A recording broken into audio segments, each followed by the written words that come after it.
أعوذ بالله من الشيطان الرجيم. بسم الله الرحمن الرحيم. الحمد لله، الصلاة والسلام على رسول الله وعلى آله وأصحابه. أما بعد، السلام عليكم ورحمة الله وبركاته. امام نووی رحمه الله در کتاب ریاض الصالحینش در زیر حدیث 1884 می‌فرماید: و عن ابی موسی رضی الله عنه ان النبی صلی الله علیه و سلم قال، میگوید از ابو موسی رضی الله عنه روایت است که پیغمبر صلی الله علیه و سلم گفتند: این للمؤمنین فی الجنة لخیمة من لؤلؤة واحدة مجوفة طولها في السماء 60 میلا. پیغمبر صلی الله علیه و سلم میگوید: این للمؤمنین فی الجنة لخیمة، هر آینه برای مؤمنها، یعنی مؤمنها در جنت خیمه دارند. من لؤلؤة واحدة مجوفة، از یک لؤلؤ که میان خالی هست، از یک دانه لؤلؤ که میانش خالی است. طولها فی السماء 60 میلا، درازی آن لؤلؤ به آسمان 60 میل می باشد، یعنی 60 میل طولانی هست. للمؤمن فیها اهلون، هر یک مؤمن در داخل آن، در جنت، در زیر اون لؤلؤه واحده همراه همسران و فرزندانشان می باشد، همراه همسرهایش می باشد. یطوف علیهم المؤمن فلا یرى بعضهم بعضا، پس میگوید که می رود مؤمن نزد همسرهایشان، نزد خانوادهش. فلا یرى بعضهم بعضا، پس نمی بیند همسران اون مؤمن بعضیشان بعضی دیگرشان را. یعنی که هر مؤمن در جنت چنان زمین، چنان مکان دارد، چنان بزرگی هست که در آنجا چند همسر دارد و این همسرش همسر دیگرش را نمی بیند. فلا یرى بعضهم بعضا، یعنی یک تای دیگرش را نمی بیند. این حدیث متفق علیه می باشد. المیل، میگم معنای میل 60,000 ذراع، یعنی که 6,000 ذراع، یعنی 6,000 ذراع را یک میل میگویند. یعنی 6,000 ذراع را میل میگویند. پس یک میل یعنی که 6,000 ذراع می باشد. این بود حدیث 1884 کتاب ریاض الصالحین. بعد از این امام نووی رحمه الله حدیث 1885 کتاب ریاض الصالحین را می آورد و می گوید: و عن ابی سعید الخدری رضی الله عنه عن النبی صلی الله علیه و سلم قال، یعنی از ابو سعید خدری رضی الله عنه روایت است از پیغمبر صلی الله علیه و سلم که گفتند: این فی الجنة لشجرة یسیر الراکب الجواد المضمر السریع 100 سنة ما یقطعها. پیغمبر صلی الله علیه و سلم میگوید: این فی الجنة لشجرة، هر آینه میگه در جنت درخت است که یسیر الراکب، یعنی سیر میکند یک سواره که جوادو، در زیر پایش یک سواره بسیار با قوت و خوب داشته باشد. المضمر، اون سوارهش، یعنی که اون اسبی که سوار میشود مضمر باشد، یعنی که تربیت یافته باشد. السریع، و همچنین اون اسبی دوان باشد 100 سنتین 100 سال میگه در زیر یک درخت میرود ما یقطعها نمیتواند آن را به پایان برساند، یعنی زیر یک درخت را نمیتواند به پایان برساند. پس اینقدر جنت نعمت بزرگ دارد که یک درختش تا این اندازه بزرگ و کلان می باشد که این حدیث متفق علیه می باشد. این بود حدیث 1885 کتاب ریاض الصالحین. بعد از این امام نووی رحمه الله میگوید که و روایاه فی الصحیحین ایضا، و روایت کردگی هستند هر دی حدیث ها را در صحیحین، همچنین از ابو هریره رضی الله عنه که ابو هریره رضی الله عنه میگوید یسیر الراکب فی ظلها 100 سنة ما یقطعها، یعنی که می رود یک سواره در زیر سایه یک درخت 100 سال ما یقطعها نمیتواند اون سایه را به پایان برساند. یعنی که چقدر درخت بزرگی که 100 سال در زیرش حرکت میکند و نمیتواند که از زیر این درخت بیرون بشود. پس این بود حدیث 1885 کتاب ریاض الصالحین. بعد از این امام نووی رحمه الله حدیث 1886 کتاب ریاض الصالحین را آورده میگوید و عنه عن النبی صلی الله علیه و سلم قال، یعنی از ابو هریره رضی الله، از ابو سعید خدری رضی الله عنه روایت است از پیغمبر صلی الله علیه و سلم که گفتند این اهل الجنة لیتراءون اهل الغرف من فوقهم كما تتراءون الكوكب الذري الغابر في الأفق من المشرق او المغرب لتفاضل ما بینهم. پیغمبر صلی الله علیه و سلم میگوید این اهل الجنة، هر آینه میگوید مردم جنت، کسانی که در جنت هستند، لیتراءون اهل الغرف من فوقهم، یعنی که میبینن، حتما میبینن اهل الغرف، یعنی که صاحب خانه هایی که من فوقهم بالاتر از اینها هستند، یعنی که اهل جنت خانه هایی را میبینند که بالاتر از خودشان هست. کما تتراءون الكوكب الذري الغابر في الافق، چی طوری که دیده می شود ستاره درخشان در آسمان، من المشرق او المغربی، از مشرق و مغرب ستاره درخشان چی طوری که در آسمان دیده می شود، انا همین طور مردم جنت خانه های را در بالاهای خودشان می بینند، بالاتر از خودشان می بینند. لتفاضل ما بینهم، به خاطر فضل و فرقیتی که در بین اینها هست. یعنی در جنت کسانی هستند که جایگاه بسیار بلند و جایگاه بسیار عالی دارند و کسانی هستند که در زیر می باشند، و کسانی در زیر هستند، اون کسانی در بالا هستند، اونها رو میگه می بیند چی طوری که ستاره درخشان در آسمان دیده می شود.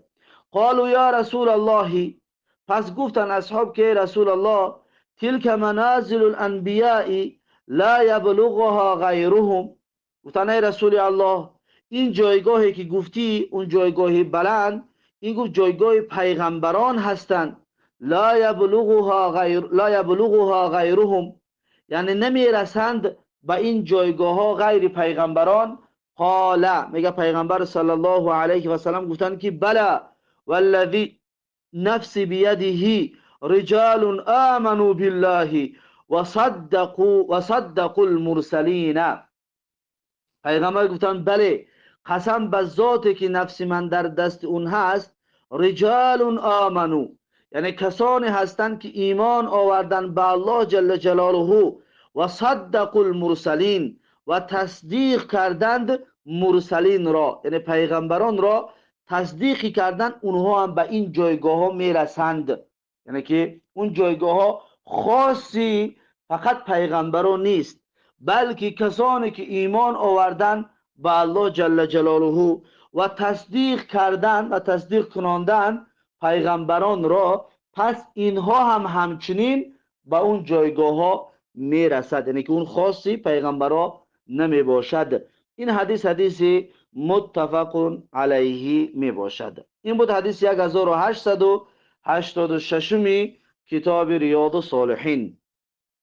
بعد از این امام نووی رحمه الله حدیث 1887 کتاب ریاض الصالحین را می آورد و می گوید: وعن ابي هريرة رضي الله عنه ان رسول الله صلى الله عليه وسلم قال، یعنی از ابو هریره رضی الله عنه روایت است که رسول الله صلی الله علیه و سلم گفتند: لقاب قوس فی الجنة خیر مما تطلع علیه الشمس او تغرب. پیغمبر میگوید که حتما جای لقاب قوسین، یعنی که حتما جای سر یک کمان در جنت، به اندازه سر یک کمان در جنت بهتر است از آن چیزی که طلوع میکند در آن آفتاب یا غروب میکند. یعنی یک جایگاه سری کمان چند سانتی متر که چند اندازه کوتاهک از جنت بهتر است از دنیا. ما چیزی که طلوع میکنه در اون آفتاب یا غروب میکنه که از دنیا دا بهتر است یک سری کمان از زمین جنت. این حدیث متفق علیه می باشد. خب این بود حدیث 1887 کتاب ریاض الصالحین. بعد از این امام نووی رحمه الله حدیث 1888 کتاب ریاض الصالحین را می آورد و می گوید: وعن انس رضی الله عنه ان رسول الله صلی الله علیه و سلم قال، یعنی از انس رضی الله عنه روایت است که رسول الله صلی الله علیه و سلم گفتند: این فی الجنة سوقا. رسول الله میگوید هر آینه در جنت یک میدان هست، یک بازار هست، یک جای جمع شوی هست. یاتونها کل جمعه، جمع می شود در آن میدانی که در جنت هست مردم جنت هر روز جمعه در آنجا جمع می شوند. فتهب ریح الشمالی، پس می وزد، میگه شمالی بادی شمال، میگه می وزد، بادی شمال می وزد. فتحث فی وجوههم و ثیابهم، پس میگه فتحث فی وجوههم و ثیابهم، پس می نوازد یا که بگیم تغییر مییابد، دیگرگونی می شود در رویهایشان و لباسهایشان، یا که می جنبد رویها و لباسهایشان. فیزدادون حسنا و جمالا، پس زیاد می شود اهل جنت رو زیبایی و جمالشان. فیرجعون الی اهلیهم، پس میگه اون مردمی که در اون میدان محشر در میدان در جنت جمع شده بودند، فیرجعون الی اهلیهم، پس برمیگردن به نزد همسرانشان. و قد ازدادوا حسنا و جمالا، پس واقعا زیاد شدگی هست زیبایی و جمالشان. فیقول لهم اهلوهم، پس همسران اون مردمی که در اون میدان جمع شده بودن، همسرانشان برایشان میگویند که والله لقد ازددتم حسنا و جمالا، میگفتند قسم به الله واقعا زیاد شده از شما را زیبایی و جمالتان. فیقولون، پس اون مردم هم همچنین به اهل بیتشان میگفتند که و انتم والله لقد ازددتم بعدنا حسنا و جمالا، یعنی و شما هم همچنین قسم به الله زیاد شده است حسن و زیباییتان بعدنا، یعنی که در غیاب ما، وقتی که ما نبودیم تا آمدن ما شما را میگوید همچنین حسن و زیبایی و جمالتان زیاد شده است و با زیباتر و بگیم جمیلتر گشته اید. رواه مسلم، این حدیث را امام مسلم رحمه الله روایت میکند. این بود حدیث 1888 کتاب ریاض الصالحین. بعد از این امام نووی رحمه الله حدیث 1889 کتاب ریاض الصالحین را می میگوید: وعن سهل بن سعد رضی الله عنه ان رسول الله صلی الله علیه و سلم قال، یعنی از سهل بن سعد رضی الله عنه روایت است که رسول الله صلی الله علیه و سلم گفتند: این اهل الجنة لیتراءون الغرف فی الجنة کما تتراءون الكوكب فی السماء. رسول الله میگوید هر آینه جنتی ها لیتراءون الغرف، حتما میبیند خانه های را در جنت، کما تتراءون الكوكب، چطوری که شما میبینید ستاره ها را، فی السماء، در آسمان، چطوری که شما در آسمان ستاره ها را میبینید، پس مردم جنت در جنت بعض خانه های را انا همین طور در بلندی و همین طور واضح و آشکار میبینند. که این حدیث متفق علیه می باشد، یعنی که این نعمت هایی که در جنت الله تبارک و تعالی برای اهل جنت آماده کرده است، پس این جایگاه ها می باشد. این بود حدیث 1889 کتاب ریاض الصالحین. بعد از این امام نووی رحمه الله حدیث 1890 کتاب ریاض الصالحین را می آورد و میگوید: و عنه رضی الله عنه قال، یعنی از سهل بن سعد رضی الله عنه روایت است که گفت: شهدت من النبی صلی الله علیه و سلم مجلسا وصف فیه الجنة حتی انتهى. میگه حضور داشتم همراه پیغمبر صلی الله علیه و سلم در مجلس وصف فیه الجنة، پیغمبر صلی الله علیه و سلم در آن مجلس جنت را میگه صفت کرد، حتی انتهى، تا به آخر مجلس، یعنی چند قدری که در اون مجلس ما نشسته، میگه جنت را رسول الله صلی الله علیه و سلم صفت کردند. ثم قال فی آخر حدیثه، پس میگه رسول الله صلی الله علیه و سلم در آخر سخنرانیش چنین گفتند که فیها ما لا عین رأت، یعنی در جنت چیزهایی هست که چشمها دیدگی نیستند اونها را، ولا اذن سمعت، و همچنین در جنت چیزهایی هست که گوشها درباره اون چیزها شنیدگی نیست، در صفت آن نعمتی که در جنت هست حتی گوشها شنیدگی نیست. ولا خطر علی قلب بشرین، و همچنین چیز خطور نمی کند در دل بنده، یعنی چنان نعمت های هست که حتی انسان فکری آن نعمت ها را نمی کرد که در جنت تا این اندازه نعمت های فراوان و زیاد وجود داشته باشد.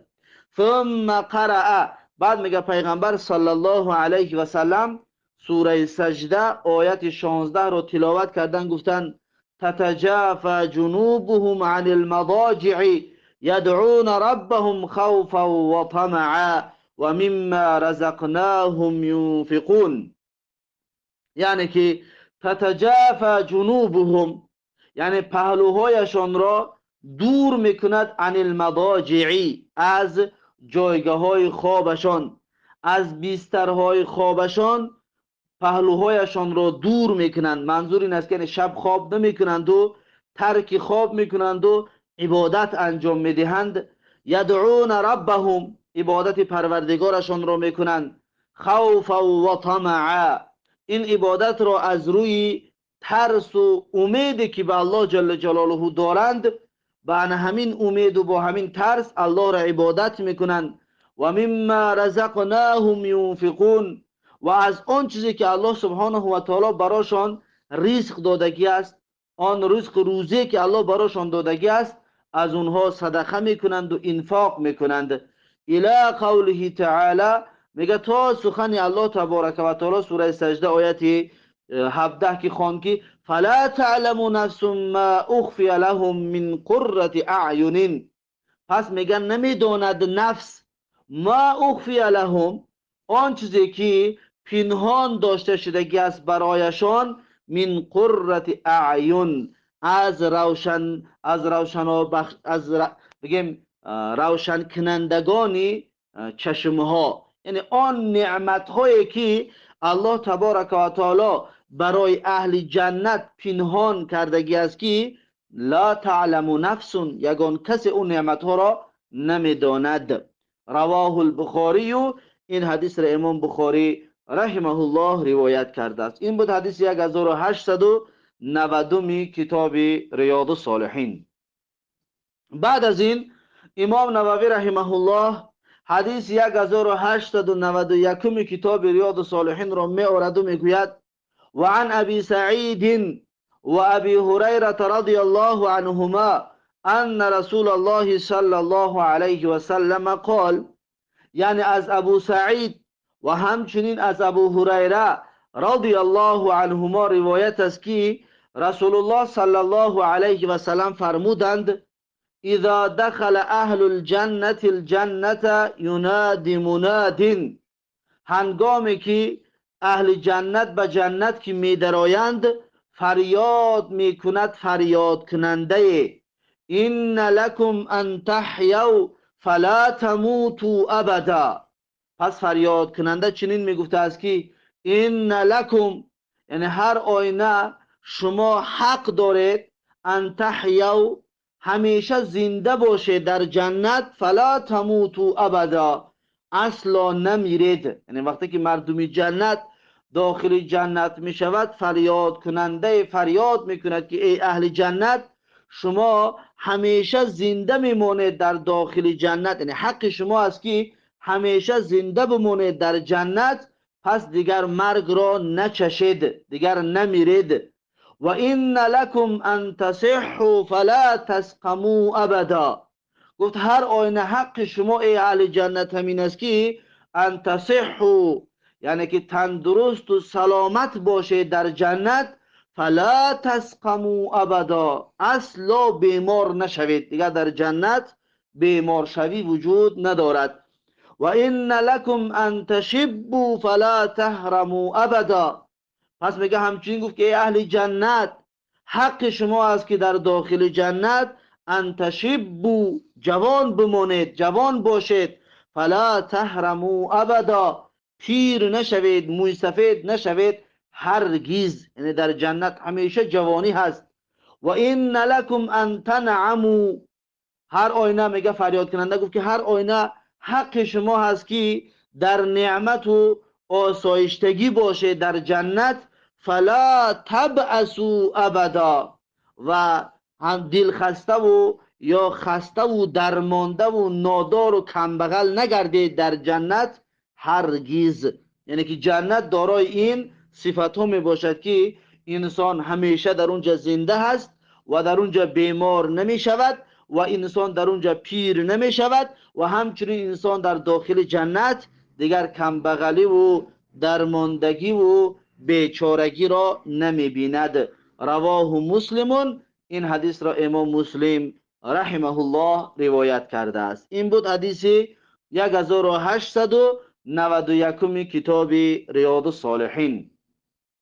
بعد از این امام نووی رحمه الله حدیث 1892 کتاب ریاض الصالحین را می آورد و میگوید: و عن ابی هریره رضی الله عنه ان رسول الله صلی الله علیه و سلم قال، میگوید از ابو هریره رضی الله عنه روایت است که رسول الله صلی الله علیه و سلم فرمودند: ان ادنى مقعد احدكم من الجنه ان یقول له، میگوید هر آینه کمترین جایگاهی هر یکی از شما در جنت، ان یقول له، این که میگوید برای جنتی که تمنا، یعنی آرزو بکن، چقدر جا و مکان میخواهی آرزو بکن، فیتمنا و یتمنا، پس اون جنتی میگه آرزو میکند و آرزو میکند، فیقول له هل تمنیت، پس میگوید برای اون جنتی که آیا تمنا و آرزو کردی؟ فیقول نعم، پس میگه اون جنتی میگوید که بله آرزو کردم. فیقول له، پس برای اون میگوید فإن لك ما تمنیت و مثله معه، یعنی پس هر آینه داده می شود برای تو آن چیزی که تمنا کردی، هر چیزی که دلت خواست و آرزوش کردی، انا همان چیز برای تو داده می شود و مثله معه، و همانند آن، همراه آن برای تو داده می شود. یعنی که هر چیزی که خواستی اون را برایت میدهند، باز به مانند اون یک تا دیگر زیادتی برات از جنت برات داده می شود، از اون آرزویی که تو کردی ای جنتی. رواه مسلمون، این حدیث را امام مسلم رحمه الله روایت کرده است. پس این بود حدیث 1892 کتاب ریاض الصالحین.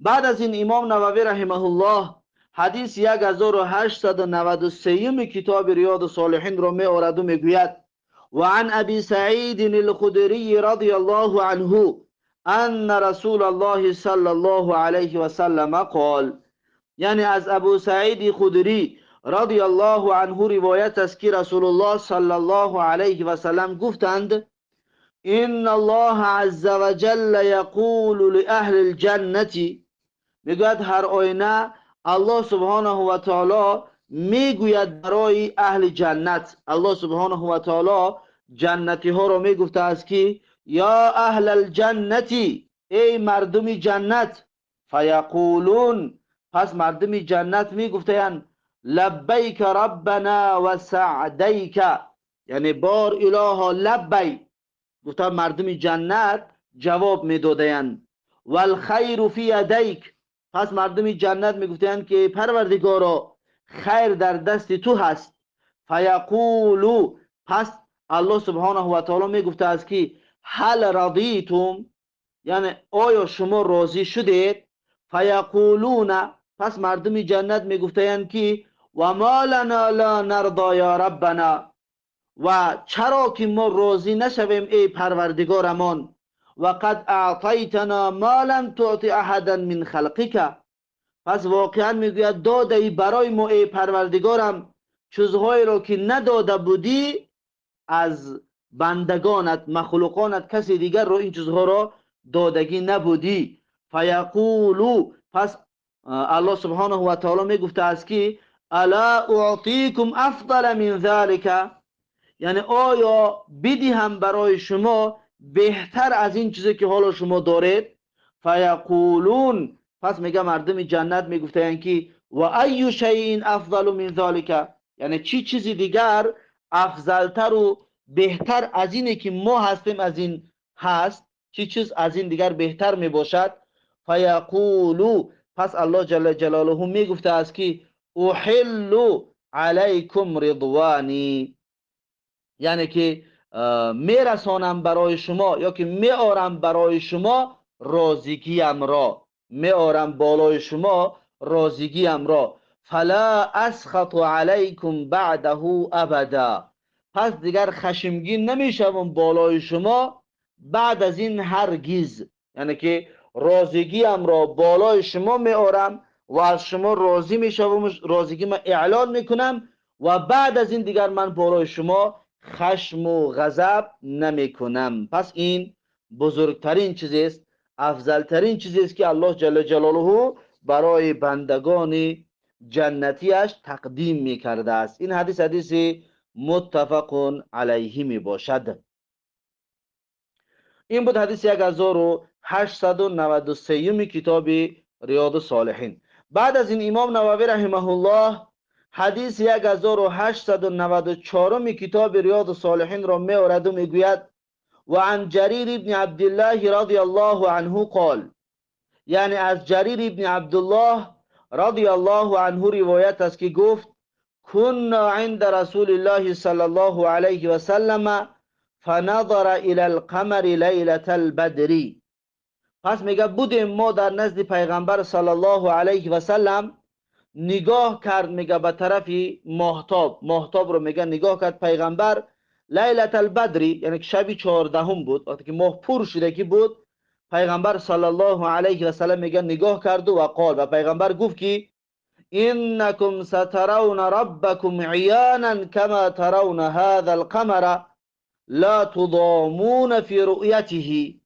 میگه پیغمبر صلی الله علیه و سلم گفت که انکم سترون ربکم عیانا، یعنی هر آینه شما میبینید پروردگارتون رو آشکارا با چشمهایتون، چطوره که کما ترون هذا القمر، چطوره که شما دیده ایستادید این ماه را، چطوره که ماه شب 14 را میبینید شما، پس پروردگارتون رو انا همین طور میبینید. لا تضامون فی رؤیته، یعنی که دیگر مزاحمت و دیگر یکدیگر را آزار دادن در دیدن پروردگارتان وجود ندارد. یعنی این طور نیست که یک کس را جایش را بگیرد که اون دیگر دیدن نتواند، یا یک کس را تشویش بدهد برای نگاه کردن و دیدن. این طور نیست، هر کس در جای خودش پروردگارش را میبیند.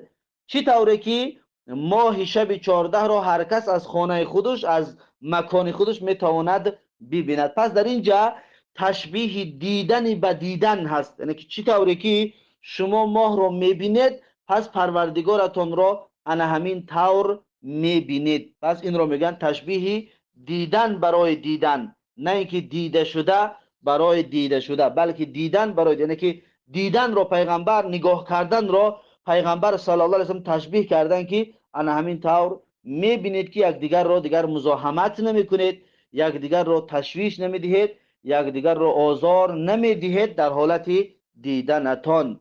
این حدیث متفق علیه است. این بود حدیث 1894 کتاب ریاض الصالحین.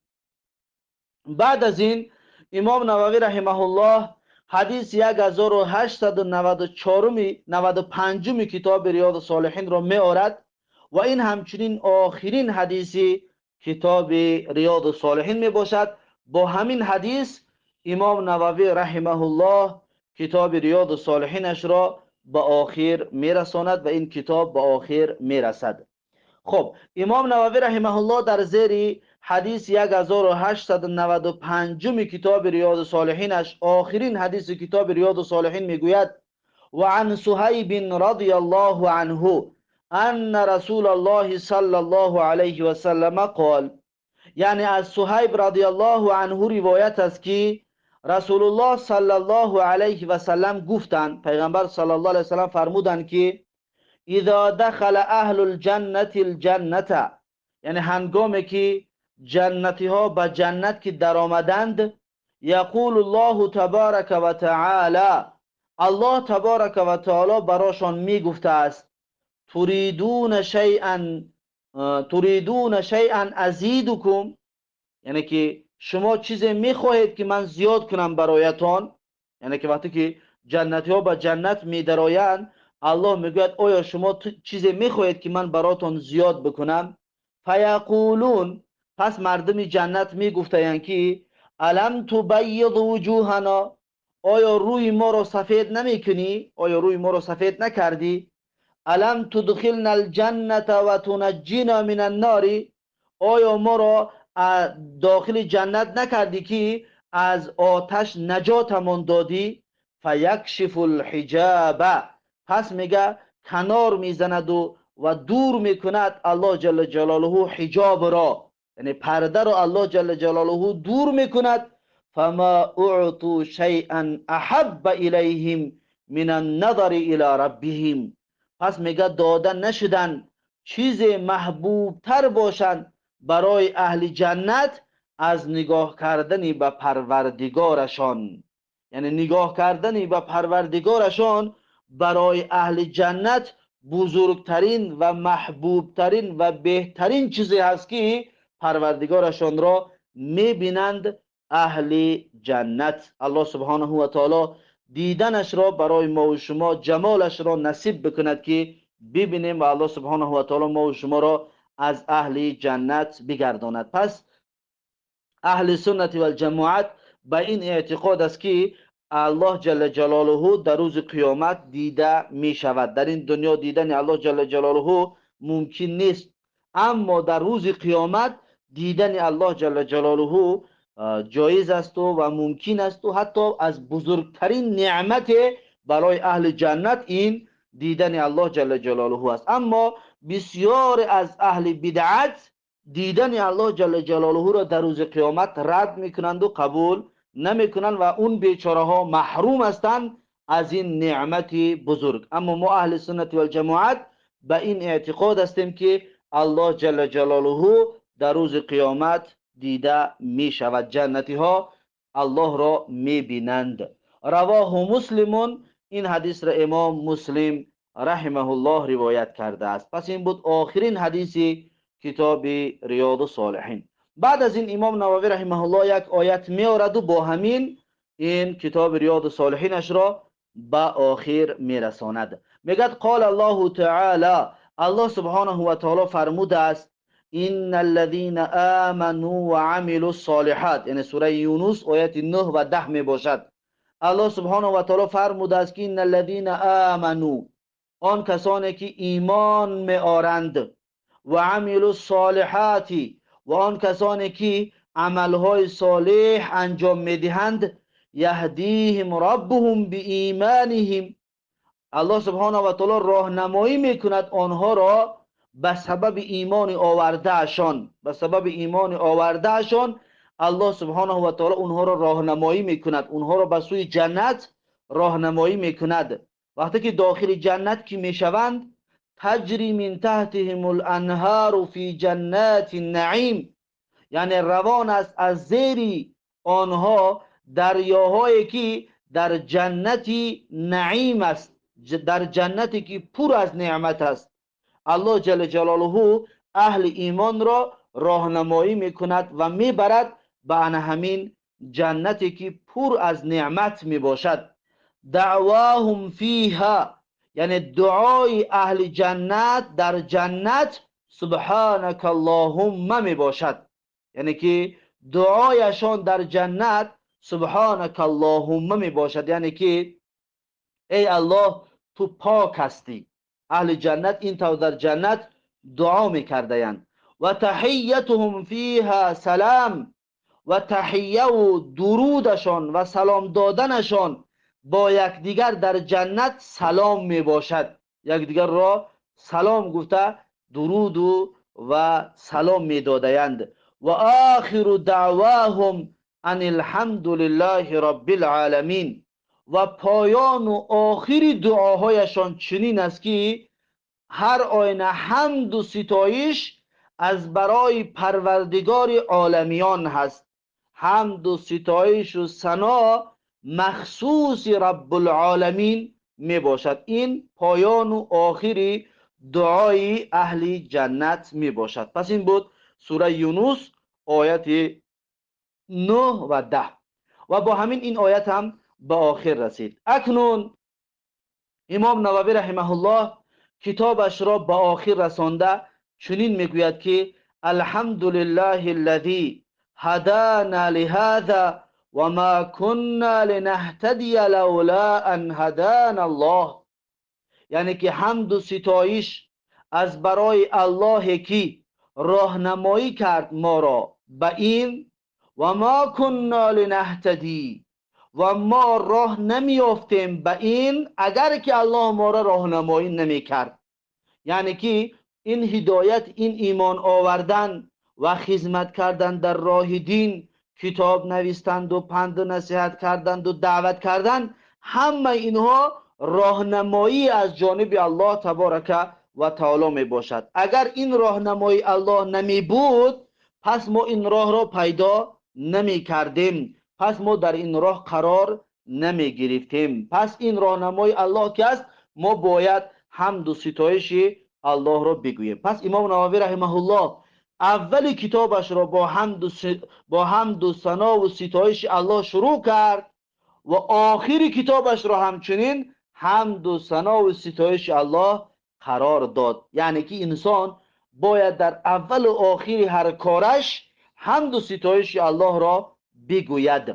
بعد از این میگوید که اللهم صل علی محمد عبدك و رسولك النبی الامی و علی آل محمد و ازواجه و ذریته كما صليت على ابراهیم و علی آل ابراهیم وبارك على محمد النبي الأمي وعلى آل محمد وأزواجه وذريته كما باركت على إبراهيم وعلى آل إبراهيم في العالمين إنك حميد مجيد.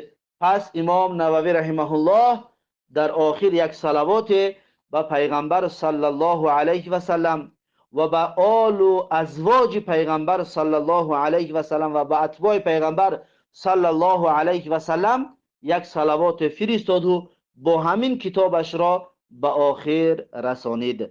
پس در آخر وقتی به پایان رساندن کتاب را ذکر کرد که میگوید قال المؤلف رحمه الله، مؤلف یعنی امام نووی رحمه الله در پایان این کتاب میگوید که فرغت منه یوم الاثنین رابع عشر رمضان، میگه به پایان رساندم این کتاب را، کتاب ریاض الصالحین را میگه خلاص کردم روز دوشنبه و 14 رمضان بود. میگه روز دوشنبه 14 رمضان سنت 70 و 600 بدمشق، یعنی سال 670 میگه در دمشق این کتاب را من به آخر رساندم. پس امام نووی رحمه الله سال 670 هجری و 14 رمضان روز دوشنبه این کتابش را به آخر رسانده است. چطوری که امروز روز جمعه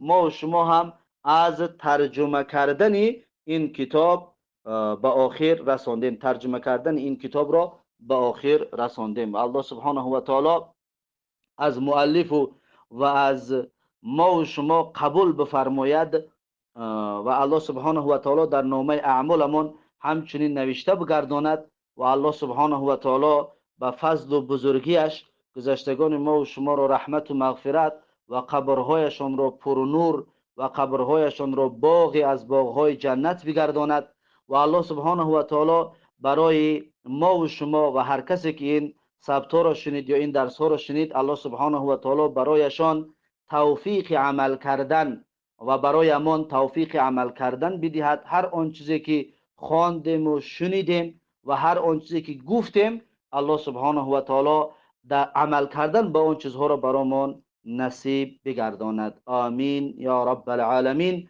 بارک الله فیکم و جزاکم الله خیرا. با همین کتاب ریاض الصالحین الحمدلله که آخر رسید. بارک الله فیکم و جزاکم الله خیرا و السلام علیکم و رحمت الله و برکاته.